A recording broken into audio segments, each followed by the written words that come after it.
함께 목소리를 내주이소.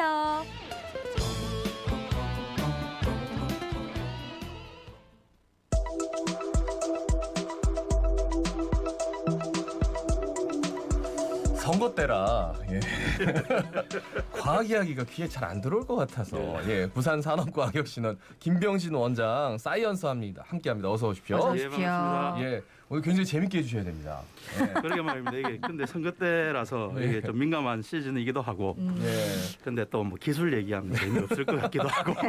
오늘 무슨 얘기 해볼까요? 그래서 선거 때만 되면 항상 늘 나오는 얘기들이 있습니다. 이제 모든 정책들이 이제 제자리를 잡아야 된다 이런 얘기도 하는데, 사실은 과학기술 정책도 마찬가지죠.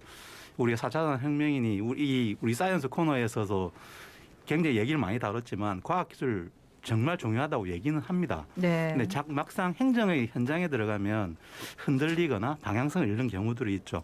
그래서 선거 되기 전에 앞으로의 과학기술 정책이 어떻게 돼야 되는지에 대한 얘기들을 뭐 사실에 좀 근거해서 얘기를 좀 나누고, 특히 이제 최근에 그 한국과총 부산 울산 지역연합회에서 이제 향후에 이제 과학기술인들의 의견을 모아가지고 향후에 부산의 과학기술 정책이 이랬으면 좋겠다라는 의견서를 한번 발표를 했습니다. 그 내용도 좀 소개하고 뭐 겸사겸사 다른 지역은 또 어떻게 하고 있는지도 좀 살펴보려고 하고 있습니다. 이제 시장 선거가 끝나고 나면 시장 되신 분이 또 이 방송을 다시 한번 들으시면서 아 이런 걸 했어야 되는구나 해야 되는구나 한번 또 생각을 해보시면 좋을 것 같은데 뭐 그래 될지 모르겠습니다만은 근데 어쨌든 아까 방금 말씀하신 향후의 과학기술 정책 얘기하려면 지금 현재 부산의 현황을 진단해봐야 될 것 같은데 지금까지 들은 바로는 썩 그렇게 부산이 뭐 과학기술 부분에 있어서는 뭐 잘 돼 있는 것 같지는 않던데 어떻습니까? 예, 맞습니다. 우리 여러 번 뭐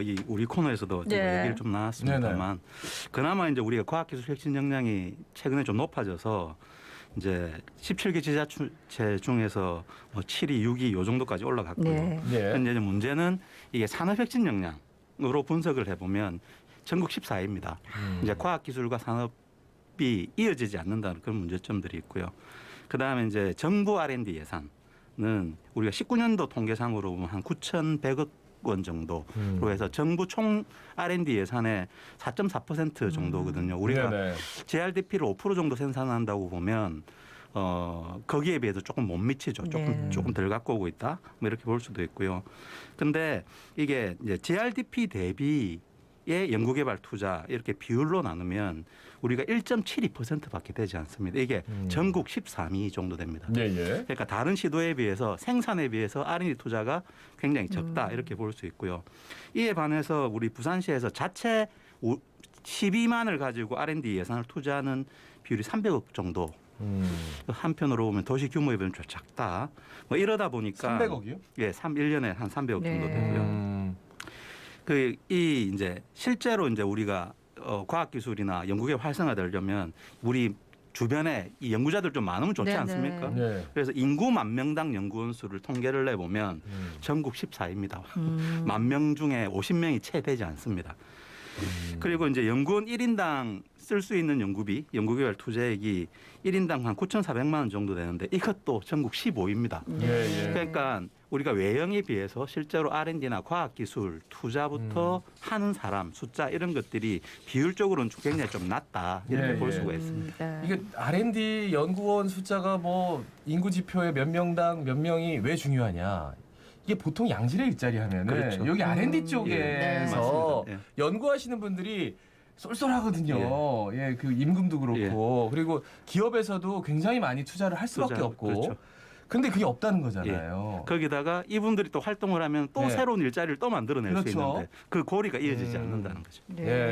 그럼 뭐 구체적으로 왜 이렇게 지표가 안 좋은지. 이제 이게 워낙 복합적이긴 한데요. 저는 가장 큰 게 그거라고 봅니다. 지역이 이런 과학기술 그리고 연구개발에 대한 정책을 오롯이 우리 부산만을 보고 집중 투자를 하거나 전략을 세우지를 못하고 중앙정부에서 시켜주는 대로 해온 거죠. 수십 년 동안. 그러니까 바다가 있으니까 해양해. 그럼 해양만 하고 그다음에 주는 대로 받고 그래서 이게 한편으로는 뭐 부산뿐만 아니라 다른 시도도 비슷합니다만 너무 중앙 의존적입니다. 그래서 아까 말씀드린 대로 정부의 국비 투자에 의존하게 되고 네네. 그러다 보니까 이 R&D는 민간이 투자하면 안 되는 거다라는 생각을 하기도 하죠. 네. 부산 같은 경우 민간 투자가 굉장히 적습니다. 이러니까 민간과 공공이 균형을 맞춰서 이렇게 투자를 하고 해야 되는데 이게 못 이루어졌고 그래서 이제부터는 과학기술 정책이 지역의 생태계를 만들고 민간이 투자를 끌어내는 쪽으로 좀 바뀌어야 된다. 이런 생각들을 공통적으로 하고 있고 네. 이번 과총에서도 이런 류의 정책 제안을 했습니다. 예, 구체적으로 어떤 제안을 했습니까? 그래서 이제 과총이 이제 제안한 내용을 과총은 보면 뭐예요? 한국과학기술단체 총연합회, 예. 부산 울산 지역연합회인데 네. 부산에 계시는 이제 과학계 분들이 이제 다 모여서 이제 이 안을 만들었습니다. 그래서 이제 4차 산업혁명 그리고 기후 변화, 코로나 뭐 이런 것들이 굉장히 있는데 이거를 대응하는 근간이 과학기술이다. 그래서 이 과학기술의 정책의 앞으로 방향을 혁신 자립형 그리고 산학 시너지형 그리고 중요하게 민간 참여형의 생태계로 전환을 해야 된다라고 하면서 3대 정책의 8개 실천 과제를 제안을 했습니다. 그래서 그 첫 번째 정책이 과학기술 기반 해양 수도를 위한 정책 및 행정의 혁신 구현. 말이 좀 어렵습니다. 네. 과학자분들이 좀 말 어렵게 쓰시는데 그래서 그 실천 과제로 이 첫 번째 정책의 실천 과제로 일단은 이러한 과학기술 혁신 성장을 이제 끌고 갈 수 있는 과학기술 특별 보좌관이 시장 옆에서 꾸준하게 했으면 좋겠다라는 네. 얘기를 했고요. 그러니까 약간 뭐 부시장처럼 행정부시장, 네. 경제부시장 예, 직접 행정에 관여하지는 않지만 네. 정책의 흐름을 조율하고 방향성을 잃지 않도록 해주는 네. 역할이 되겠죠. 과학기술 특별 보좌관 예. 이거 굉장히 구체적이네. 예, 그래서 우리가 그 대통령을 보좌하는 데도 예, 예. 과학기술 보좌관이 있습니다. 예. 그리고 그다음이 이제 이러한 여러 가지 과학기술 정책에 대한 결정을 하는 우리 기구가 있는데 현재도 있습니다. 부산 과학기술. 아 잠깐만요. 본인이 거길 노리는 건 아니시죠? 그렇죠. 갑자기 그건 아니니까. 제가 낸 절대 제안은 아니다.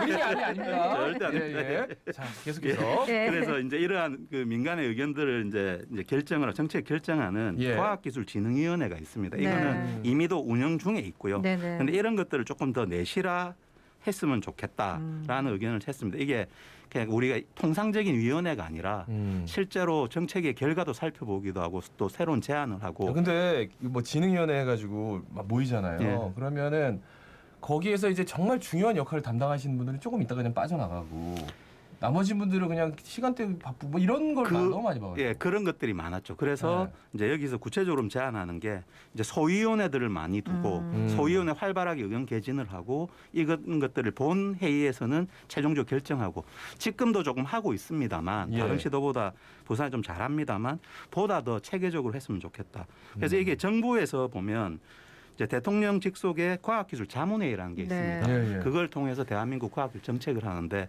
이것도 지방 정부에 좀 가지고 와야 되지 않느냐 이런 거고요. 그다음 마지막 제안이 과학기술 정책을 담당하는 최소한 과 단위 정도의 행정 조직이 있었으면 좋겠다라는 걸 제안을 했습니다. 물론 부산에도 과거에는 뭐 과학산업과 같은 과학을 전면에 내세운 전담과들이 있었습니다만 네네. 지금은 현재 없는 상황이고요. 네. 아하. 뭐 다른 시도 사례로 봐서 대전과 경북은 과학산업국을 두고 있다. 그래서 과학과 산업을 이어가는 정책부터 실행까지 하고 있고 네. 심지어 이제 그 올해 초에 예. 대전 같은 경우에는 부시장을 과학부시장으로 임명을 했습니다. 네. 과학부시장. 그 대전이 되게 이제 과학이나 혁신 역량이 되게 크지 않습니까? 그렇죠. 네. 이걸 산업으로 끌어올고 가겠다고 해서 부산은 경제부시장 체제지만 예. 대전은 과학부시장으로 대한민국 최초로 임명을 해서 과학을 전면에 내세운 도시가 네. 됐습니다. 사실 뭐 대전은 지역적 특수성이 있기는 있다 아닙니까? 그렇죠. 뭐 여기 예, 연구단지도 예, 있고 해가지고 뭐 한 집 걸로 한 집에 과학자 있다 하더라고. 대전은 우리 농담으로 부산에서는 옛날에 남포동 가면 예. 사장님 이름 다 돌아봤다고 네. 그러는데 박사님. 대전에는 박사님 이름 다 아, 진짜 돌아본다. 실제가 그렇다 하더라고요. 아니 보니까. 근데 저는 이게 되게 그러니까 그러니까 지역 균형 발전의 측면에서 왜냐면 세종이 바로 대전 바로 옆이거든요. 맞습니다. 그럼 거기는 이제 행정의 중심지, 여기는 과학의 중심지. 그러니까 대전 충청이 향후 미래 전망 보니까 10% 정도 인구가 늘어요. 그러니까 계속 느는 네. 도시, 유일하게 경기하고 느는 대전 도시입니다. 충청 빼놓고는 나머지는 다 줄어요. 다 감소합니다. 다 감소해요. 예. 이게 다 이런 내용이 있다니까요. 그렇죠. 예. 그러면 아니 근데 여기 이미 저 레드 오션인 것 같아가지고 뭐 과학을 벌써 대전에서는 저렇게 앞서가는데 우리가 뭐 따라가서 할 만한 게 있어요? 근데 이제 우리가 한편으로 살펴보면 예. 대전이 이제 제가 일하고 있는 비스텝 예. 같은 D스텝을 올해 출범을 시켰거든요. 네. 아 올해 출범했어요? 예, 출범시켰는데 근데 대전 나름대로 고민이 있습니다. 왜요? 정부 출연 연구원이 많아가지고 국가 R&D가 한 6.8조 정도, 오. 6조 8천억 정도 1년에 투입이 되거든요. 예. 근데 거기 대전에 있는 출연료는 단지 로케이션이 위치가 대전에 있다 뿐이지 대전의 혁신 자산이 아니라는 거죠. 다 뽑아간다고요? 그러니까 뭐냐면 네. 국가를 위해서 일하는 곳이지 대전을 위해서 일을 안 하다 보니까 대전시의 고민은 뭐냐면 그런 출연연에서 일하는 연구 자원들을 대전시 걸로 뽑고 싶은 거죠.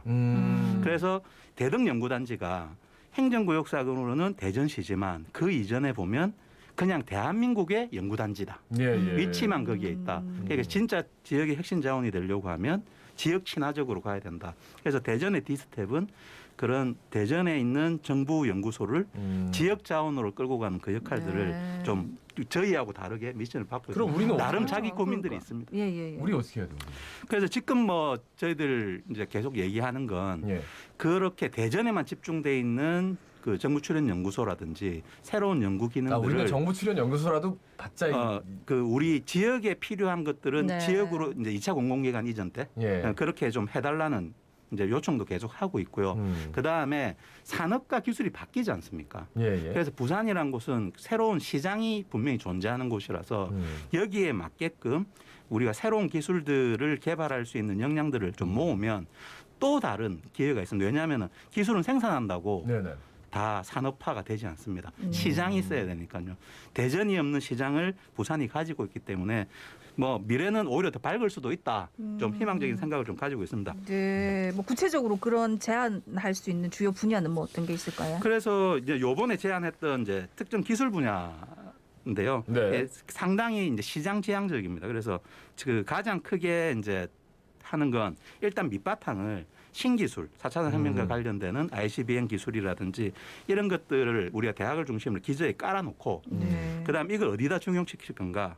부산 도시지 않습니까? 그래서 스마트 시티. 네. 예. 그리고 우리가 자동차라든지 이런 산업들이 있으니 이거를 모빌리티 산업으로 해서 스마트 모빌리티 쪽에 부품 소재 산업으로 네. 바꾸는 기술을 하자. 그다음에 우리의 부산의 최대 이슈 중에 하나가 뭡니까? 신공항입니다. 예, 예. 신공항 공항만 만들면 되지 않지 않습니까? 공항에 관련된 항공 기술과 그다음에 스마트 물류 기술 이런 것들을 지금도 체계적으로 준비를 해서 공항이 됐을 때 산업으로 키워보자 하는 내용이 있고요.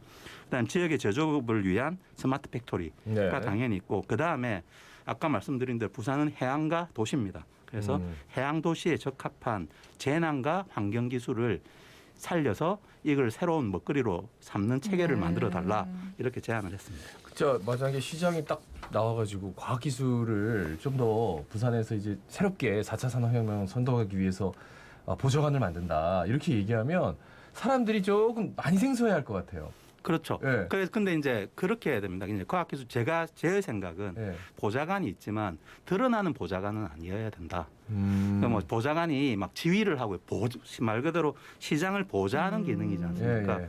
그래서 실제로 세상에 돌아가는 과학기술 그리고 지역의 과학기술 체계에 대해서 예. 정보를 습득하고 그다음에 그런 것들을 잘 정리를 해서 시장이 갈 수 있는 잘 갈 수 있는 길을 제안해 주는 그러니까 거지. 시장이 가진 기본적인 과학 네. 마인드가 좀 있어야 되겠네요. 그렇죠. 그런 것들을 갖다 어. 지속적으로 전문성을 강화해 주는 역할이 필요한 거죠. 네.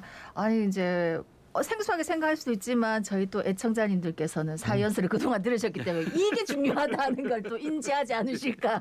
그렇죠. 네, 예. 네, 그리고 할 수 있는 부분이 굉장히 많네요. 그죠? 뭐 대전만 생각했는데 그렇죠. 그냥 바이오 뭐 4차 산업 뭐 이렇게 생각했는데 그게 아니라 지금 당장 할 수 있는 것들 뭐 스마트 팩토리는 뭐 했지만 모빌리티 뭐 이렇게 자동차 울산이랑 연관해 가지고 부품 소재 뭐 이런 것들 그렇죠. 네. 그런 쪽으로까지 이제 그 공급도 하고 부산은 아까 말씀드린 대로 계속 연구를 하면서 새로운 지식을 생산하는 곳으로 위치를 자리매김을 하는 거죠. 네. 그러면 우리가 주변 도시하고 이제 메가시티로 이어진다고 하더라도 예, 예. 그 도시에 대해서 이제 지식적 지휘력 이런 것들이 부산이 더 중심지가 된다. 그러면 부산은 또 젊은이들이 오게 되고요. 예. 그리고 주변 도시들과 균형을 맞춰갈 수 있을 겁니다. 과학 정책이 그래서 꾸준하게 하는 게 되게 중요하고요. 그래서 보좌관이 꾸준하게 그렇게 할 수 있도록 서포트해주는 기능도 굉장히 중요하다고 봅니다. 예. 약간 본인이 제일 잘할 수 있다고 이런 걸 자꾸 들리네. 그런 오해를 만들면 안 됩니다. 예, 말씀 잘 들었습니다. 고맙습니다. 예, 감사합니다. 예, 지금까지 부산산학과학혁신원의 김병진 원장이었습니다. 네, 뭐 매번 끝날 때마다 당부드리지만 오늘도 사실은 이 당부가 제일 중요할 것 같습니다. 우리 지치지 말고 오늘도 마스크 단디 쓰고 손 매매 씻고 사람 많은 곳은 피하고 그렇게 지내입시다. 자갈치 아줌의 17,611의 박성원이었습니다. 아나운서 김동현이었습니다. 오늘도 힘찬 하루 보내십시오. 고맙습니다. 고맙습니다.